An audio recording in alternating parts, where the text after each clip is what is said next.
नमस्कार मित्रांनो, मी योगेश जाधव आपलं सर्वांचं माझ्या यूट्यूब चॅनलमध्ये हार्दिक स्वागत करतो. आपण गुजरात राज्य पाठ्यपुस्तक मंडळ गांधीनगर यांच्याद्वारा इयत्ता 12वीसाठी जो मराठी विषय आहे त्याच्यातील एकूण 17 प्रकरणं गेल्या व्हिडिओमध्ये पाहिलेत. आता आपण या व्हिडिओमध्ये 18वं प्रकरण पाहणार आहोत. जर तुम्ही ते प्रकरण पाहिले नसेल तर डिस्क्रिप्शनमध्ये जाऊन तेथील लिंकवरून तुम्ही ते प्रकरणाचा व्हिडिओ पाहू शकता. 18वं प्रकरण आहे बिरसा मुंडा. एक कविता दिलेली आहे. या पाठात भुजंग मेश्राम यांनी लिहिलेलं आहे. ती एक कविता असून बिरसा मुंडा यांच्या जीवनावर आधारित आहे. त्यांनी जो काही दलित वर्ग आहे या आदिवासी वर्गांसाठी, दलित समाजासाठी जे काही कार्य केलेले आहे, या कार्यामुळे त्या ठिकाणी लोक त्याला आजही त्या ठिकाणी बोलवत आहेत. तो आज हवासा वाटतो आहे आणि याच्याविषयीची एक आर्त हाक बिरसा मुंडाला कवी आपल्या कवितेतून देत आहे. पहिल्यांदा कवीचा परिचय पाहूया. भुजंग मेश्राम हे जे आहेत यांचा जन्म आहे 1958. दलित कवितेच्या साचलेल्या प्रवाहाला त्यांनी वाहतं केलं आणि स्वतःचा एक वेगळा ठसा उमटवण्याचा त्यांनी प्रयत्न केला. उलगुलान, मोहोड, आठी, आदिवासी कविता हे त्यांचं काव्यसंग्रह आहेत. नगर, गाव, महानगर यांपासून कोसो मैल दूर असलेल्या जंगलांमध्ये, डोंगरदऱ्यांमध्ये जे राहतात, ह्या आदिवासींचे जगणं, शोषण, त्यांचा जीवनातील संघर्ष यासाठी बिरसा मुंडाने एक क्रांतीची हाक दिली होती. आणि ह्या आदिवासींच्या संघर्षालाच एक क्रांतीची हाक म्हणून भुजंग मेश्रामांनी आपल्या कवितामध्ये त्या ठिकाणी एक इतिहासाचं आकलन करून दिलेलं आहे. बिरसा मुंडा कोण होता याची जाणीव आपल्याला करून दिलेली आहे. त्यांनी आदिवासींसाठी कशा पद्धतीनं संघर्ष उभा केला होता याचीही आपल्याला ते ओळख करून देतात. वास्तवाचं स्वरूप प्रकट करताना अन्यायी व्यवस्था, रूढी, परंपरा, प्रथा यांना ठाम नकार देत तीव्रतर असा विद्रोह प्रकट त्यांनी या कवितेतून केलेला दिसून येतो. या कवितेमध्ये आपल्या आदिवासी संस्कृतीची ओळख त्या ठिकाणी पक्की ठेवत आदिवासी उपेक्षित अस्मितेला वाचा देत एक बंडाची हाक देण्यासाठी कवी बिरसा मुंडाला आव्हान करतोय. आणि हे आव्हान त्या ठिकाणी कवी कोणत्या शब्दात किंवा कशा पद्धतीने करतोय आपल्याला पाहायचं आहे. पण तत्पूर्वी बिरसा मुंडा नेमका कोण होता याची ओळख आपल्याला असावी, कारण की मार्च 18ला हा प्रश्न आला होता. बिरसा मुंडाची सविस्तर ओळख करून द्या किंवा परिचय द्या, आणि त्यावेळेस बऱ्याच विद्यार्थ्यांनी तो प्रश्न सोडून दिला होता, लिहिला नव्हता. तर बिरसा मुंडा कोण होता तर याविषयी पहा. बिरसा मुंडा म्हणजे हा सुगना मुंडा आणि कर्मी हातून यांचा मुलगा. त्यांचा जन्म 15 नोव्हेंबर 1875ला झाला होता. कुठे तर झारखंड राज्यातील रांची म्हणून एक गाव आहे, त्या गावाच्या जवळ ओली हातो या खेड्यामध्ये त्यांचा जन्म झाला. सालगा गावामध्ये त्यांचं प्राथमिक शिक्षण पूर्ण झालं. त्यांनी पुढील अभ्यासासाठी चारुबसा इंग्लिश मीडियम स्कूल यामध्ये प्रवेश घेतला. इंग्रजांच्या आगमनानंतर मग मिशनऱ्यांनी आदिवासींवर त्या ठिकाणी केलेले जे काही धर्मबदलाची सक्ती होती व आदिवासींची संस्कृती जी काही आहे आणि परंपरा नष्ट करण्याचा त्यांनी प्रयत्न केला. मग या विरुद्ध एक विद्रोह त्या ठिकाणी प्रकटला, बंड प्रकटले आणि मुंडा हा एक समाज आहे आणि या समाजातील लोकांनी इंग्रजांपासून मुक्ती मिळवण्यासाठी बिरसा मुंडाला त्या ठिकाणी नेतृत्व दिलं आणि इंग्रजांविरुद्ध उठाव केला. बिरसा मुंडा हे संघर्ष आणि विद्रोहाचं एक मिथ मानलं जातं. मिथ म्हणजे एक प्रतीक मानलं जातं, एक प्रेरणास्रोत मानला जातो. आदिवासींच्या सामाजिक स्वातंत्र्याचं संरक्षण आणि मानवी मूल्यांची प्रस्थापना हे उलगुलांचं त्या ठिकाणी प्रमुख सूत्र होतं. आणि जे आदिवासी आपल्या अस्मितेसाठी संघर्ष करतात त्यांच्या रोमारोमांमध्ये म्हणूनच हा बिरसा मुंडा त्या ठिकाणी भरलेला दिसतो. आणि म्हणूनच या आदिवासींच्या जगण्यासाठी, त्यांच्या अस्तित्वासाठी कवीसुद्धा या बिरसा मुंडाला त्या ठिकाणी बोलवतोय, आर्त हाक देतोय आणि कशा पद्धतीने त्या ठिकाणी आपल्यासमोर या आदिवासींचं जगणं किंवा बिरसा मुंडाविषयीचा इतिहास मांडतोय ते आपण या ठिकाणी कवितेत पाहणार आहोत. वळूया कवितेकडे. लोक तुझी वाट पाहत आहेत, ज्या खडतर वाटेनं तू निघून गेलास ती पायवाट आजचा राजमार्ग झालाय तुझ्या आठवणींसारखाच.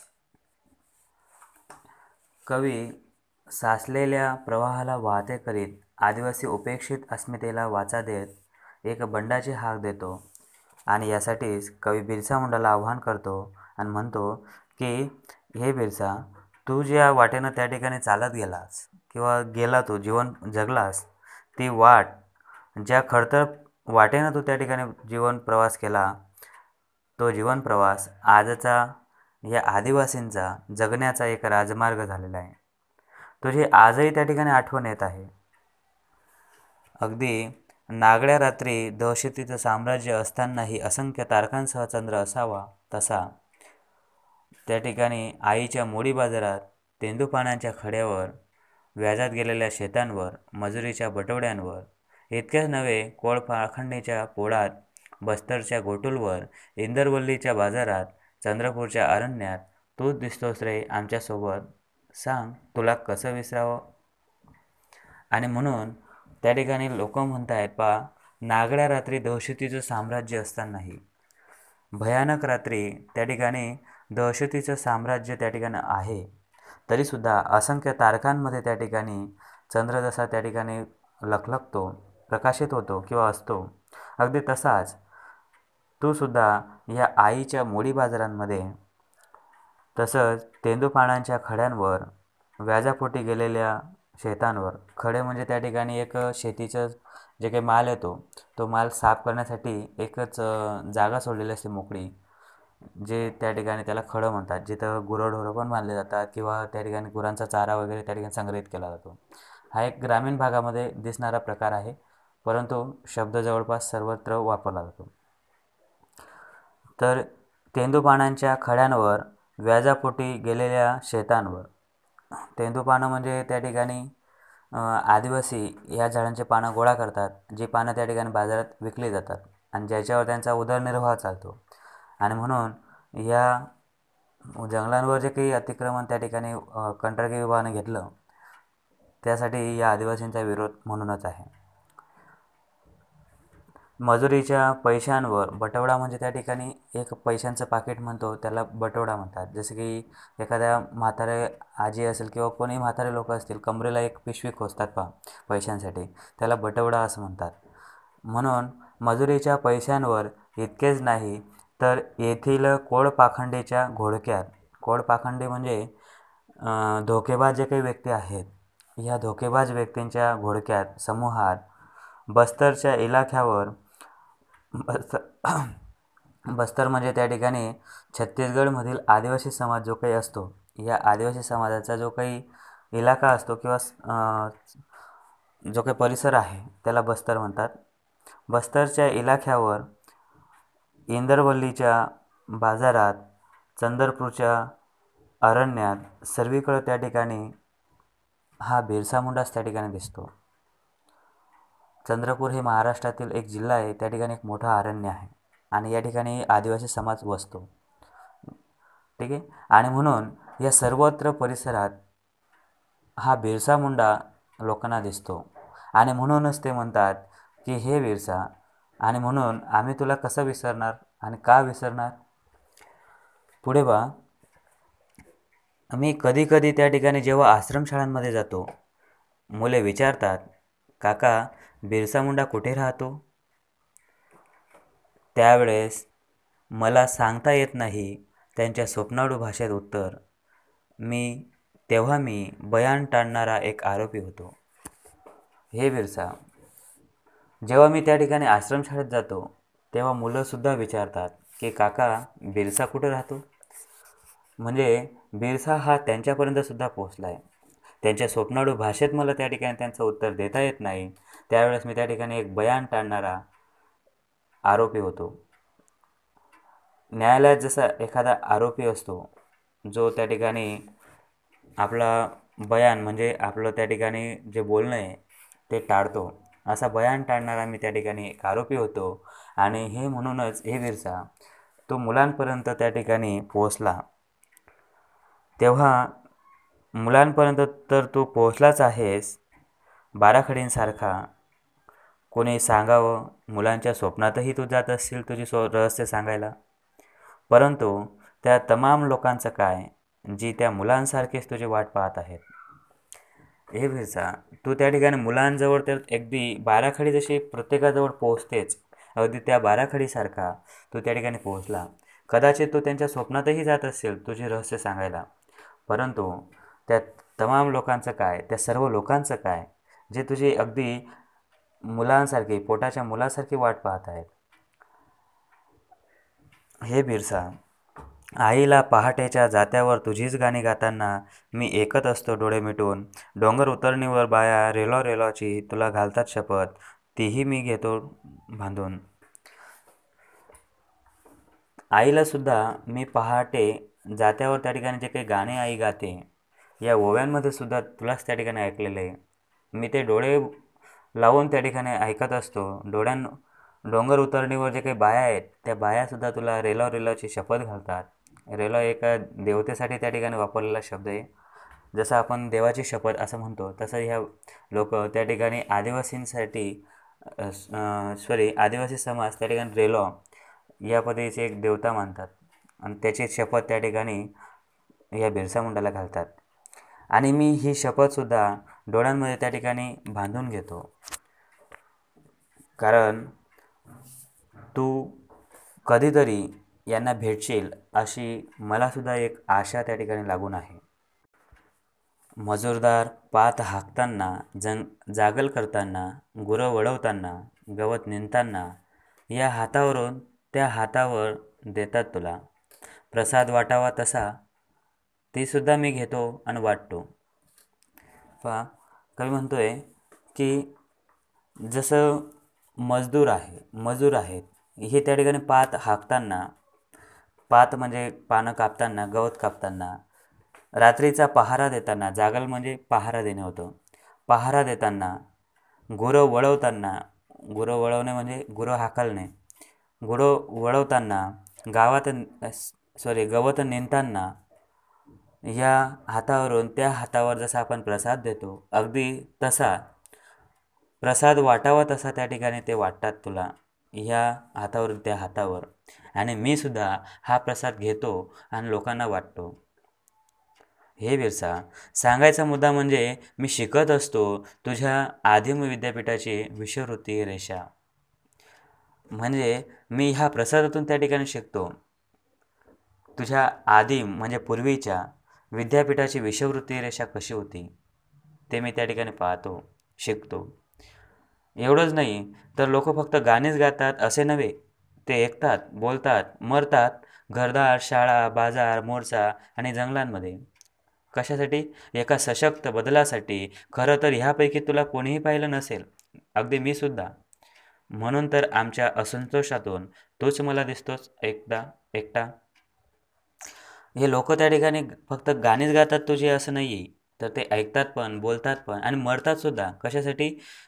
घरदार, शाळा, बाजार, मोर्चा आणि जंगलांमध्ये प्रत्येक ठिकाणीतल्या संघर्षासाठी, एक सशक्त बदलासाठी ते तुझ्या नावावर त्या ठिकाणी मरायला सुद्धा तयार आहेत. खरं तर यापैकी तुला कोणीच पाहिलं नसेल, परंतु अगदी मी सुद्धा नाही पाहिलं आहे, परंतु आमच्या असंतोषातून किंवा ह्या सर्वांच्या असंतोषातून सर्वत्र फक्त आणि फक्त तूच दिसतोस बिरसा एकटा. आणि म्हणून तू त्या ठिकाणी यावं असं त्या ठिकाणी कवी म्हणतोय. कवी पुढे म्हणतो पहा, त्यावेळी तुला झाली होती का हातगाई गोऱ्यांना इथून हाकलण्याची? सिंगभूम, मंडला, वसई, चांद्याची गादी फुलवण्याची? हिरव्या अरण्यांसाठी तुला घाई झाली होती का त्यावेळेस, की गोऱ्यांना इथून हाकलण्याची, म्हणजे इथून परकीय सत्ता उलथून लावण्याची? तुला घाई झाली होती जणू. सिंगभूम, मंडला, वसई, चांदा इत्यादींचे जे काही ठिकाणं आहेत, यांची गादी फुलवण्याची, इथं आपलं साम्राज्य उभं करण्याची तुला घाई झाली होती. हिरवेगार अरण्य, डोक्यांच्या केसांसारखे अरण्य उभे करण्यासाठी जणू काही तुला घाई झाली होती. परंतु हे बिरसा, आज गोरे नाहीत, ते स्वप्नातील राज्य नाहीत, आमच्या दाट डोक्यांगत अरण्य नाहीत, आणि तू सुद्धा नाहीस. हे बिरसा, हे सर्व तर त्या ठिकाणी ठीक होतं, पण आज आमच्यातला एक असंतोष त्या ठिकाणी निर्माण होतोय. आज गोरे नाही आहेत, स्वप्नातील ते राज्य नाही आहेत, आमच्या डोक्यांवरील केसांगत दाट अरण्यसुद्धा नाही आहेत, आणि अगदी तो सुद्धा नाही आहे आमच्यात. आहे फक्त काय? तर आहे फक्त अरण्यात वाढत जाणारा असंतोष आणि ओठांवर तोच दिलेलं एक छोटंसं गीत, उलगुलान उलगुलान उलगुलान. तो दिलेलं त्या ठिकाणी जे काही उलगुलान गीत होतं, याच्या व्यतिरिक्त त्या ठिकाणी आमच्या ओठांवर दुसरं काहीच नाही. या अरण्यांमध्ये फक्त असंतोष वाढत चाललेला आहे, जे आता बनलं आहे एक सांस्कृतिक आंदोलन. हे गीतसुद्धा आता आमचं एक सांस्कृतिक आंदोलन होऊन गेलेलं आहे. खरंच आम्हाला घाई झाली म्हटलं तरी चालेल, परंतु संस्कृतीकरणाला आमचा नकार आहे, अगदी आंध्राला आहे तसा. रान विभागणाऱ्या कंत्राटी व्यवस्थेला आमचा नकार आहे, अगदी खोऱ्यांच्या उच्चारांसारखा. हे बिरसा, खरंच आम्हाला त्या ठिकाणी तू घाई झाली असं म्हटलंस तरी चालेल, परंतु आज आमच्या या संस्कृतीकरणाला अगदी विरोध आहे.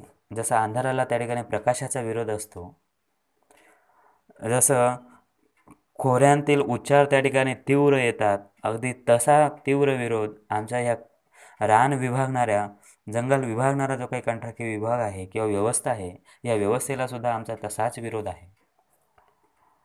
आणि म्हणून हे बिरसा, तू कुठूनही केव्हाही उगव रे, गवत कापणाऱ्या विड्यांतून, मोडिनीच्या कुऱ्हाडींतून, शेताशेतांवरील मजुरींतून, गावागावातल्या वेठींतून, गॅलरीत आणलेल्या गोटोली रंगातून, कारागिरांच्या भट्टींतून, इथून तिथून, पूर्व पश्चिम दक्षिण उत्तरेतून, कुठूनही ये रे बिरसा, हे फुलवीत शेत, लोक तुझीच वाट पाहत आहेत. आणि म्हणून कवी त्या ठिकाणी बिरसा मुंडाला आव्हान करतोय येण्याचं. हे बिरसा, तू कुठूनही उगव, उगव म्हणजे ये. तू गवत कापणाऱ्या विड्यांतून ये, मोळिनीच्या कुऱ्हाडींतून ये, शेताशेतांतल्या मजुरीतून ये, गावागावातील जे काही वेठी आहेत, वेठी म्हणजे गावाची जी काही शिव असते, सीमा असते, त्या सीमेतून त्या ठिकाणी तू ये. गॅलरीत आणलेल्या गोटोली रंगातून ये, कारागिरांच्या भट्टीतून ये, कुठूनही ये, इथून तिथून, पूर्व पश्चिम दक्षिण उत्तर, कुठूनही ये. हे शेत फुलवत त्या ठिकाणी तू कुठूनही त्या ठिकाणी यावं, कारण आज ही जी लोकं आहेत, आम्ही सर्व तुझी आतुरतेनं त्या ठिकाणी वाट पाहतोय. अशा पद्धतीनं कवी बिरसा मुंडाला त्या ठिकाणी येण्याचं आव्हान करतो, विनंती करतो. लोक या बिरसा मुंडाची कशा पद्धतीनं वाट पाहत आहे ते त्या ठिकाणी सांगण्याचा प्रयत्न करतोय. यातून कवी त्या ठिकाणी बिरसा मुंडाची एक ओळख तर करूनच देत आहे, परंतु बिरसा मुंडाचा जो इतिहास आहे, या आदिवासींचा जो इतिहास आहे, त्याचीही जाणीव आपल्याला या कवितेतून या ठिकाणी करतोय. या ठिकाणी ही कविता संपते. पुन्हा एकदा आपण या ठिकाणी ही कविता अगदी थोडक्यात त्या ठिकाणी समजून घेऊया की आपण या कवितेत काय शिकलो किंवा काय लक्षात ठेवायचं आहे. पहा, कवी म्हणतो की लोक बिरसा मुंडाची त्या ठिकाणी वाट पाहत आहेत. त्यांची खडतळ जी काही वाट होती, आज तो एक राजमार्ग होऊन बसलेला आहे. त्यांचा जगण्याचा तो एक राजमार्ग झालेला आहे. असंख्य तारकांसह चंद्र असावा, अगदी तसा आईच्या मोडी बाजारात, तेंदूपानांच्या खड्यांमध्ये, व्याजापोटी गेलेल्या शेतांमध्ये, मजुरीच्या बटोड्यांमध्ये, कोळपाखंडीच्या घोडक्यांमध्ये, बस्तरच्या इलाख्यात, इंदरवल्लीच्या बाजारात, चंद्रपूरच्या अरण्यात, सर्वीकडं त्या ठिकाणी हा बिरसा मुंडाच दिसतो. आणि म्हणून आम्ही या बिरसा मुंडाला कसं विसरणार, असं कवी त्या ठिकाणी सांगतोय. दुसऱ्या याच्यात म्हणतो कवी की हे बिरसा, आश्रमशाळेमध्ये मी ज्या ज्या वेळेस येतो त्या त्यावेळेस तेथील मुलं त्या ठिकाणी मला विचारतात की बिरसा मुंडा कुठं राहतो, असा प्रश्न त्या ठिकाणी विचारतात. आणि त्यावेळेला त्या ठिकाणी मी बयान टाळणारे एक आरोपी होऊन जातो, कारण मला या मुलांच्या स्वप्नाळू भाषेत उत्तर देता येत नाही. मुलांपर्यंत तू तर अगदी पोहोचला आहे, अगदी बाराखडीसारखा, परंतु या कदाचित त्यांच्या स्वप्नातही तू गेला असेल तुझी रहस्य सांगायला. परंतु हे जे असंख्य लोक तुझी वाट पाहत आहेत मुलांप्रमाणे, त्यांचंसुद्धा काय? आणि म्हणून तू त्यांनाही भेट द्यायला यावं, असं त्या ठिकाणी कवी म्हणतोय. कवी म्हणतो, मी आईला सकाळी जात्यावर त्या ठिकाणी तुझीच गाणी गाताना पाहिले. डोंगर उतरणीवर त्या ठिकाणी बाया तुला रेलवाची शपथ घालतात. मीही ती शपथ डोळ्यात बांधून घेतो. मजूर पात हाकताना, जागल करताना, गुरे वळवताना, गवत नेताना, या हातावरून त्या हातावर अगदी तुला प्रसाद वाटावा तसं वाटतात. मीही त्या ठिकाणी हा प्रसाद घेतो आणि इतरांना वाटतो. व तुझ्या या आदिम विद्यापीठाची जी काही विषयवृत्ती रेषा आहे ते शिकण्याचा मी त्या ठिकाणी प्रयत्न करतो. हे विरसा, लोक फक्त तुझी गाणीच ऐकतात असं नाही आहे, तर ऐकतात, बोलतात आणि मरतातसुद्धा घरदार, शाळा, बाजार, मोर्चा आणि जंगलात एक सशक्त बदलासाठी. तुला कोणीही पाहिलं नसेल, अगदी मी सुद्धा, परंतु या असंतोषातून सर्वत्र त्या ठिकाणी तूच दिसतोस. गोऱ्यांना हाकलण्याचे, सिंगभूम, मंडला, वसई, चांदा यांची गादी फुलवण्याची आणि हिरव्या अरण्यांसाठी जणू तुला त्या ठिकाणी त्यावेळेस हातघाई झाली होती की काय? पण त्यानंतर मात्र हे काहीही दिसत नाही विरसा. आज गोरे नाही आहेत, ती स्वप्नातील राज्य पण नाही आहेत, दाट अरण्य नाही आहेत आणि अगदी तूसुद्धा नाही आहेस. तो फक्त वाढत जाणारा असंतोष, ओठांवरून तो दिलेलं उलगुलान हे गीत एवढंच त्या ठिकाणी शिल्लक आहे. आज हे उलगुलान तो जे गीत दिलं होतं, हे गीतसुद्धा एक सांस्कृतिक आंदोलन बनलेलं आहे. आमचा या संस्कृतीकरणाला अगदी अंधाराला प्रकाशाचा असतो तसा नकार आहे. रान विभागणाऱ्या या जंगल विभागणाऱ्या कंटाळी व्यवस्थेलासुद्धा खोऱ्यांतील उच्चारांसारखा त्या ठिकाणी आमचा अगदी नकार आहे. हे विरसा, तो कुठूनही केव्हाही उगव रे. गवत कापणाऱ्या विड्यांतून ये, मोडणीच्या कुऱ्हाडींतून, शेतांवरील मजुरींतून, गावाच्या वेठींतून, गॅलरीत आणलेल्या गोटोली रंगातून, कारागिरांच्या भट्टींतून, चारही दिशेंतून कुठूनही त्या ठिकाणी तू ये, हे शेत फुलवत. कारण लोक तुझीच त्या ठिकाणी आतुरतेनं त्या ठिकाणी वाट पाहत आहेत, असं आव्हान त्या ठिकाणी कवी या कवितेतून करतो आहे. या ठिकाणी ही कविता त्या ठिकाणी तुम्हाला समजली असेल. ही कविता या ठिकाणी संपते. हा व्हिडिओ तुम्हाला त्या ठिकाणी आवडला असेल तर या व्हिडिओला त्या ठिकाणी लाईक करा.